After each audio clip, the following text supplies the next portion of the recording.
आइए प्रार्थना करें। हमारे महान दयालु स्वर्गीय पिता, हम आपका धन्यवाद करते हैं इस सुंदर समय के लिए, आपके वचन के अध्ययन में जब हम एक परिवार के समान पढ़ सकते हैं। पिता परमेश्वर, हम लेखक पवित्र आत्मा के लिए प्रार्थना करते हैं कि आप अपने पवित्र आत्मा के द्वारा हमें सिखाइए, हमें बताइए, हमें चलाइए और ये अध्ययन हम सब के लिए आप में बढ़ने का कारण हो सके। पिता परमेश्वर, आप अगुवाही कीजिए और हम सभी को सिखाइए। धन्यवाद करते हुए इस विनती को आपके पुत्र हमारे उद्धारकर्ता यीशु मसीह के नाम से मांगते हैं, आमीन। हम परमेश्वर का विशेष तौर से हम धन्यवाद करना चाहते हैं कि उन्होंने हमें एक और सुंदर मौका दिया कि हम सभी जो है एक साथ आकर हम वचन के अध्ययन में जुड़ सके। और मैं आप सबका स्वागत करना चाहता हूं होप चैनल हिंदी की ओर से, और मैं प्रार्थना करता हूं कि परमेश्वर जो है आपको विशेष तरीके से आज सिखाए और आपको और नई बातों को जो है वो आपके सामने प्रकाशित करे।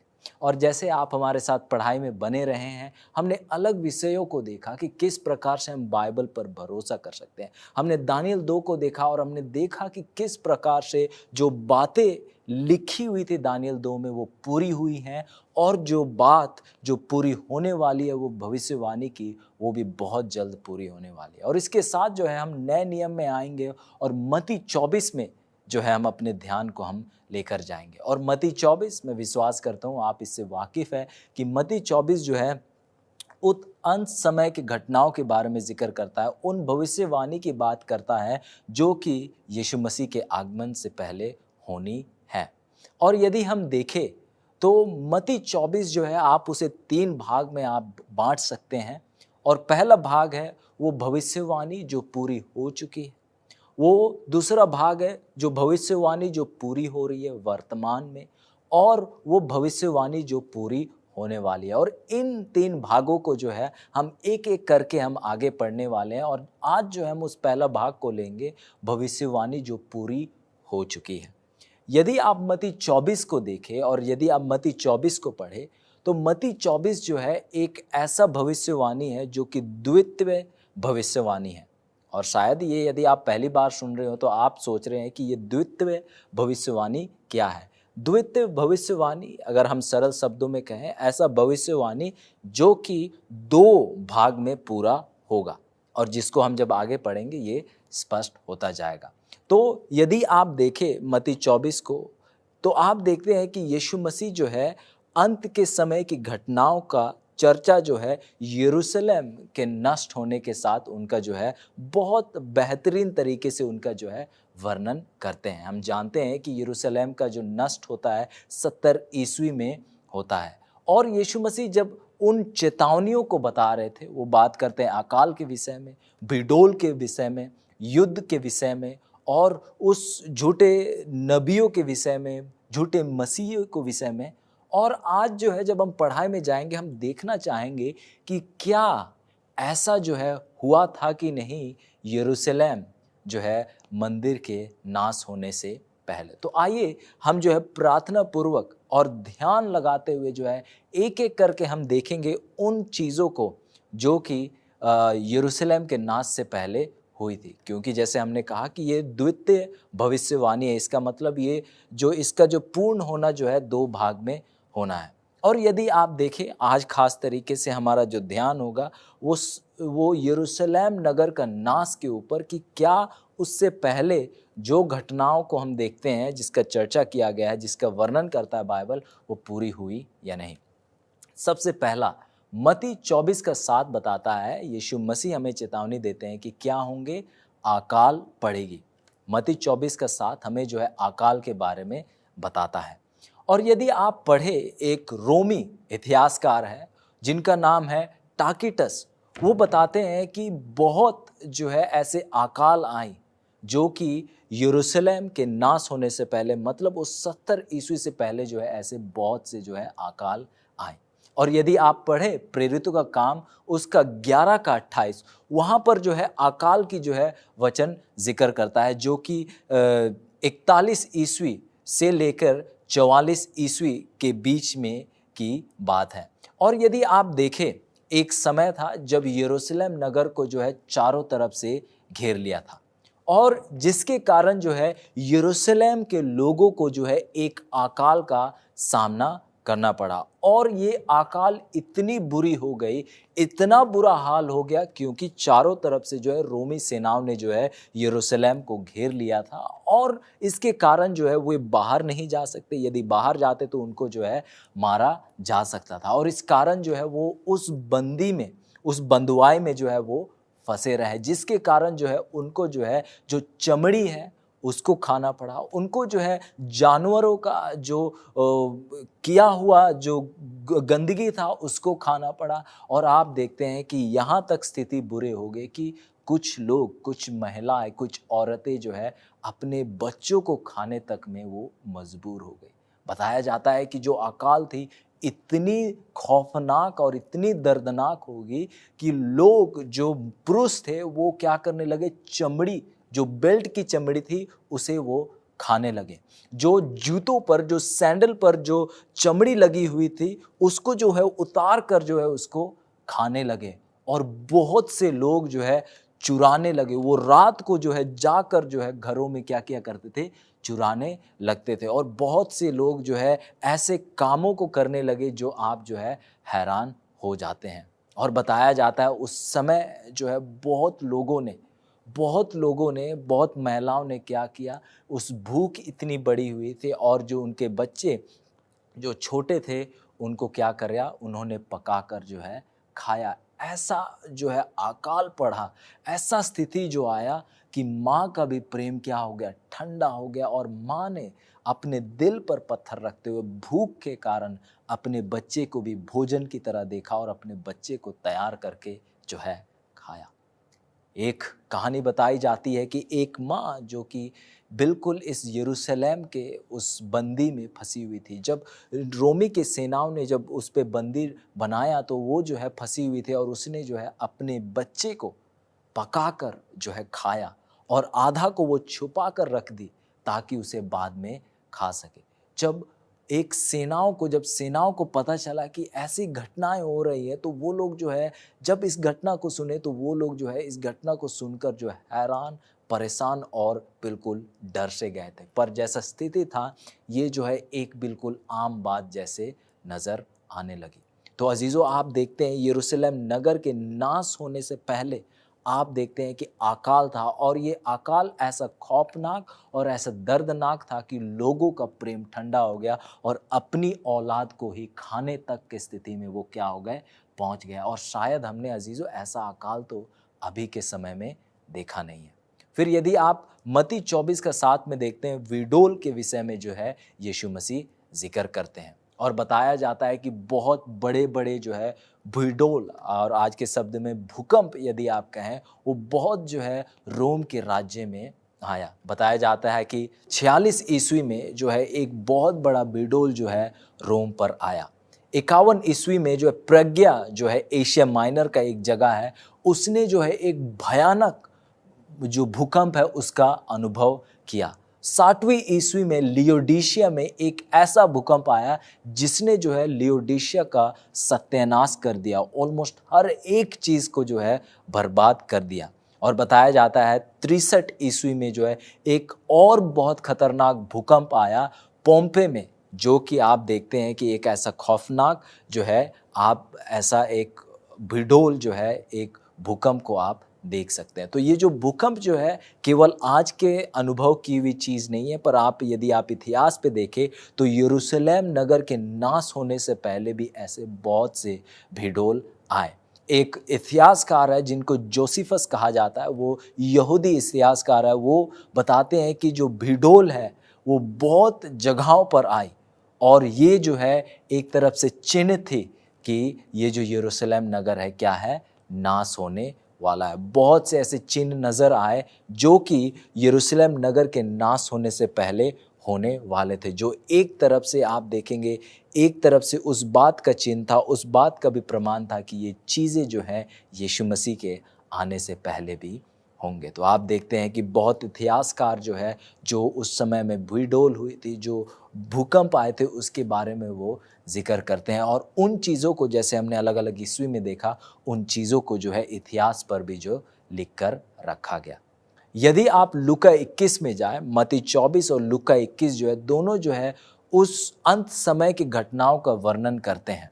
और लूका 21 का 11 में यदि देखें, वहाँ पर जो है लूक जो लिखने वाला लिखता है कि अकाल के बाद जो है उसके साथ साथ कहता है कि महामारियाँ आएंगी, महामारियाँ आएंगे। और शायद हम महामारी से वाकिफ़ हैं।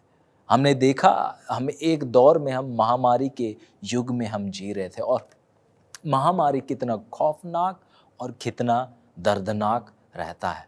और यदि आप प्राचीन काल में देखें तो कुछ महामारियां के बारे में जिक्र किया जाता है जिसने जो है रोमी साम्राज्य को जो है कमज़ोर कर दिया था और जो है उसके लोगों को जो है मौत के घाट बता दिया था। एक इतिहासकार है, यूसेबियस कहा जाता है, जिसने लिखा है कि बहुत से हजारों लोग जो है महामारी के कारण मरे 70 ईस्वी से पहले। वो बताते हैं कि एक बहुत खौफनाक महामारी आया और उसके साथ साथ अकाल आया, जिसके वजह से हजारों लोग जो है मारे गए, जिसके कारण से बहुत से लोग क्या हो गए, मर गए। और एक और इतिहासकार जोसेफस, जिसके बारे में हमने देखा, वो कहते हैं कि जो महामारी थी वो लोगों के बीच में फैली और जो लोगों का जो मरा हुआ जो शरीर था वो यूं ही जो शहरों में जो है एक के ऊपर एक जो है लद कर जो है यूं ही पड़ी हुई। तो आप देख सकते हैं कि जो आप देखें, या महामारी की बात करें या भूकंप की बात करें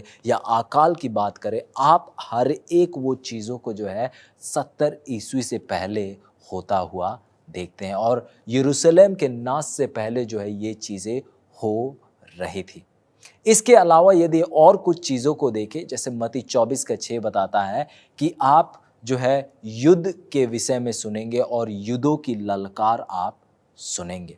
और यदि आप देखें उस समय, यदि आप 70 ईस्वी से पहले की बातों को देखें तो आप देखते हैं कि बहुत से ऐसे युद्ध जो कि अंदरूनी युद्ध थी और बाहरी युद्ध थी, वो जो है यरूशलेम के नाश होने से पहले चल रही थी।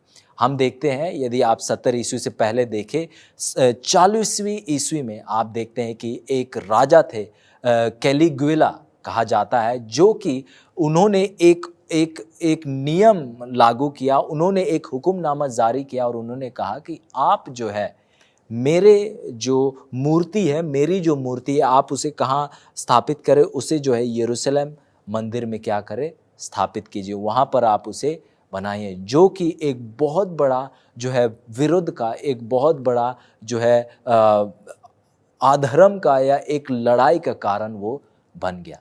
और हम देखते हैं कि जब ऐसा कहा तो यहूदी लोगों ने जो है क्या किया, उसका विरोध किया, और जिसके कारण जो है आप देखते हैं जो राजा जो कैलिगुला है उसको जो है 71 जो है लगभग में जो है उसकी क्या की गई, उसको मार कर उसकी हत्या की गई। आप देखते हैं जो यहूदी लोगों ने क्या किया, उन्होंने एक विरोध किया। जो यहूदी लोग जो है उन्होंने जो है रोम राज्य के विरोध में उठ खड़े हुए। और आप देखते हैं कि जो रोमी जो राज्य थे, उनके जो शासक थे, उन्होंने जो है विरोध में उठकर खड़े हुआ और बहुत से जो है यहूदी लोगों को मारा। आप जानते हैं नेरो, आप देखते हैं कि किस प्रकार के वो शासक थे, किस प्रकार से वो विश्वासियों को मारा करते थे, किस प्रकार से वो विश्वासियों के साथ अत्याचार किया करते थे। आप देखते हैं कि युद्ध जो है, युद्धों की ललकार जो है, आप जो है रोम के समय में देखते हैं, और जो कि किस समय में हो रहे थे, 70 ईस्वी के पहले हो रहे थे, यरूशलेम के नाश होने से पहले हो रहे थे। तो अजीजों, यदि हम आज देखें तो और उन चीज़ों को पढ़े, यरूशलेम के नाश के विषय में देखें, तो वो चीज़ें जो लिखी हुई थी वो बातें बिल्कुल वैसे ही पूरी हुई। यीशु मसीह ने कहा कि यरूशलेम के नाश से पहले जो है क्या होगा, ये घटनाएं आएंगी, भूकंप आपको अनुभव करने को मिलेगा, आपको जो है वो महामारी से गुजरना पड़ेगा, अकाल से गुजरना पड़ेगा, आप जो है युद्ध के विषय में सुनेंगे और युद्धों को भी जो है आप क्या करेंगे, अनुभव करेंगे। इसके अलावा जो है झूठे भविष्यवक्ता और झूठे मसीहों की भी जो है मत्ती 24 जिक्र करता है। आप पढ़ सकते हैं मत्ती 24 का 5, जहाँ पर जो है झूठे मसीही और झूठे भविष्यवक्ताओं की जिक्र करता है। यदि आप देखें 44 ईस्वी में जो थियोडस है, वो कहते हैं कि लगभग थियोडस बताते हैं कि एक जो थियोडस है वो एक चर्चा करते हैं, वो एक दावा करते हैं कि वो क्या है, एक नबी है। थियोडस जो है 44 ईस्वी के एक झूठे नबी थे जो दावा करते हैं कि वो एक नबी है, और उन्होंने लगभग 400 लोगों को जो है जंगल पर लेके गया और इस बात का दावा करते हुए उन्हें जंगल पर लेके गया कि वो एक बड़ा चमत्कार करेंगे। पर थियोडस को जो है रोमी लोगों ने जो उसको पकड़ा और उसको मार दिया, और बहुत से उसके जो चेले थे उनको जो है अलग अलग जगहों पर क्या कर दिया, फैला दिया। तो आप देखते हैं कि ये झूठे नबी जो है वो हमारे समय में केवल नहीं है, पर वो यरूशलेम के नाश से पहले भी जो है झूठे नबी हमें देखने को मिलते हैं। एक मिस्र के एक ऐसे झूठे भविष्यवक्ता थे जो कि इस बात का दावा करते थे कि उनके पास कोई दिव्य शक्ति है, और उनके इस दावा, उनके झूठे की सीख के कारण उन्होंने लगभग 30,000 चेलों को उन्होंने इकट्ठा कर लिया था, और उनको उन्होंने वायदा किया कि मैं जो है यरूशलेम का जो दीवार है उसको मैं क्या कर दूंगा, मैं ढा दूंगा। जैसे जो जोशुआ जो है उसने किस प्रकार से जो जेरिको जो है उसके दीवारों को ढा दिया था, मैं भी उसी प्रकार से जो है यरूशलेम का जो दीवार है उसे मैं भी ढा दूंगा। फिर हम देखते हैं कि जो रोमी शासक था जो कि फेलिक्स जो है, उन्होंने अपने सेनाओं को भेजकर जो है कई ऐसे उसके चेलाए थे जो कि उसके पीछे चलते थे, उनको जो है मरवाया, और उसके साथ साथ जो है ये नबी की भी हत्या कर दी गई। और इसके बाद यदि देखें आप, साइमन बार गोरा जो है एक और ऐसे झूठे नबी है जो इस बात का दावा करते थे कि उनके पास ऐसे दिव्य शक्ति है और अधिकार है, और उन्होंने जो है बहुत से लोगों को रोम के विरोध में उभारा। और हम देखते हैं कि वो जो है अपने आप को जो है इस्राएल का जो है वो उद्धारकर्ता मानते थे, पर हम देखते हैं कि उसको भी जो है कैद किया गया और उसको भी जो है मार दिया गया। तो आप देखते हैं कि ये जो झूठे नबी, मसीही, झूठे भविष्यवक्ता, आप देखते हैं कि ये हमारे समय की ही सच्चाई नहीं है।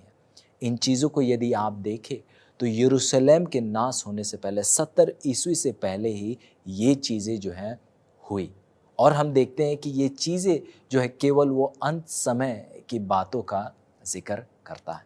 फिर एक और बात आप पढ़ते हैं मत्ती 24 उसका 9 में कि वो लोग क्या करेंगे, कहता है कि वो लोग आपको पकड़वाएंगे और आपको क्या करेंगे, मारेंगे। आपको किसके लिए पकड़वाएंगे, सताए जाने के लिए पकड़वाएंगे और आपको मारे जाने के लिए पकड़वाएंगे। यदि आप देखें 70 ईस्वी से पहले जो विश्वासी ईसाई भाई बहन थे उनको मारा गया, उनको पकड़वाया गया और उनको सताया गया। और इसकी शुरुआत किसके साथ हुई, स्तिफनुस के सताए जाने के साथ, उसके मारे जाने के साथ। हम देखते हैं कि प्रेरितों का काम 7 में हम देखते हैं किस प्रकार से जो स्तिफनुस है उसको पथराव करके जो है उसकी मृत्यु की गई। हम देखते हैं याकूब जो चेला है उसको किस प्रकार से हेरोद राजा अग्रिपा जो है उसका सर जो है धड़ से अलग करा देता है। फिर इसके बाद आप पतरस और पौलुस के विषय में देखते हैं कि किस प्रकार जो है उनको जो है रोम में मारा जाता है। पौलुस का सर जो है धड़ से अलग कर दिया जाता है, किसके द्वारा, राजा नेरो के द्वारा। और पतरस के विषय में हम जानते हैं कि किस प्रकार जो है उल्टा जो है उसे जो है क्रूस पर टांग कर मार दिया जाता है। और नीरो जो राजा है वो कई ऐसे जो है ईसाई भाई बहनों को जो है वो जो है जिंदा जो है मार डाले हैं। तो आप देख सकते हैं किस प्रकार से जो है 70 ईस्वी से पहले, यरूशलेम के नाश से पहले जिनका चर्चा जो है मत्ती 24 पे आप सुनते हैं वो जो है पूरा हुई। अक्सर शायद हम जब देखते हैं इन बातों को कि विश्वासियों का सताए जाना, महामारी, अकाल, भूकंप या झूठे भविष्यवक्ता, झूठे मसीह, अक्सर जो है हम इनको जो है सोचना चाहते हैं कि ये अंत के समय में होने वाली चीज़ें हैं। हाँ अजीज़ों, ये बिल्कुल अंत के समय में होने वाली चीज़ें हैं, पर हम देखते हैं कि ये चीज़ें जो है यरूशलेम के नाश होने से पहले ये चीज़ें हो चुकी हैं, जैसे यीशु मसीह ने कहा।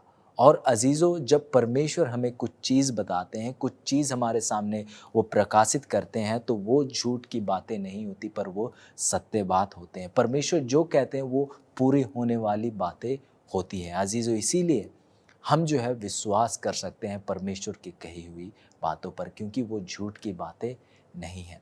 अजीज़ों, यीशु मसीह का आना, अजीज़ों, कोई झूठ की बातें नहीं है, वो मनगढ़ंत कहानी नहीं है, पर वो सत्य है जिस पर आप और आपका परिवार विश्वास कर सकता है। आप जो भी हो, आप जिस किसी भी पृष्ठभूमि से आते हो, जिस किसी भी आप लोग में से आते हो, किसी भी संस्कृति से आते हो, किसी भी रंग से आते हो, किसी भी रूप से आते हो, किसी भी प्रजा से आते हो, परमेश्वर जो है आपके लिए आ रहा है। और आप भरोसा कर सकते हैं, जब वचन कहता है, जब परमेश्वर के दास कहते हैं कि यीशु मसीह आने वाले हैं, आप भरोसा कर सकते हैं, क्योंकि परमेश्वर के दास अपनी बातों को नहीं रख रहे हैं आपके सामने, पर परमेश्वर की बातों को रख रहे हैं। जैसे हमने पढ़ा कि हर एक बात जिसका यीशु मसीह ने जिक्र किया कि वो यरूशलेम के नाश के समय में होंगी और अंत के समय में होंगी, हम देखते हैं कि वो बातें यरूशलेम के नाश के साथ वो क्या हुई, बिल्कुल पूरी हुई। और यदि वे उस समय पूरी हुई हैं, तो आने वाली बातें भी वो भी बिल्कुल पूरी होंगी। हमने पढ़ा दानियल 2 में जो बातें लिखी हुई तो वो पूरी हुई। और बिल्कुल जैसे दानियल 2 की बातें जैसे परमेश्वर ने कहा वैसे पूरी हुई, वैसे ही जो मत्ती 24 है, जैसा कहा परमेश्वर ने वैसा ही पूरी हुई, और जो नहीं पूरी हुई है वो पूरी होगी। अजीजों, बाइबल का परमेश्वर वो सच्चा और एकमात्र जीवित परमेश्वर है, उसके अलावा और कोई दूसरा परमेश्वर नहीं है। अजीजों, आप दुनिया को, अपने आप को धोखा देने मत दीजिए। आप खुद परखिए, खुद आप इस वचन को उठाइए। आप हमारे बातों के लिए आप इन चीज़ों पर विश्वास मत कीजिए, पर आप खुद पढ़िए और देखिए और परखिए क्या ये सत्य है कि नहीं। जो भी बातों को पढ़ा है, आप खुद उनका खोजबीन कीजिए और देखिए कि क्या ऐसा है या नहीं। और आप एक ही चीज़ को पाएंगे कि वचन सत्य है। क्योंकि वचन सत्य क्यों है? क्योंकि इस वचन को देने वाला परमेश्वर कौन है? जो खुद सत्य है और किसी से झूठ नहीं बोलता और किसी को धोखा नहीं देता। आइए, आप जो भी है परमेश्वर के पीछे हो लीजिए, क्योंकि वो आपके लिए भला सोचते हैं। और यदि ये आप हैं और आप कहते हैं कि मैं परमेश्वर के पीछे होना चाहता हूँ, आइए मेरे साथ प्रार्थना में जुड़िए और अपने आप को जो है परमेश्वर के हाथों में सौंपिए। आइए हम प्रार्थना करें। महान दयालु स्वर्गीय पिता, धन्यवाद करते हैं आज की पढ़ाई के लिए। हर एक बातें जो आप कहते हैं वो पूरी हुई है। हमारे साथ हो कि हम आपके साथ बने रहें, आपके साथ जुड़े रहें और आपसे हम कभी अलग ना हो। हमारे विश्वासों को आप पर मजबूत कीजिए और आपके वचन पर मजबूत कीजिए। इस विनती को आपके पुत्र हमारे उद्धारकर्ता प्रभु यीशु मसीह के नाम से मांगते हैं, आमीन।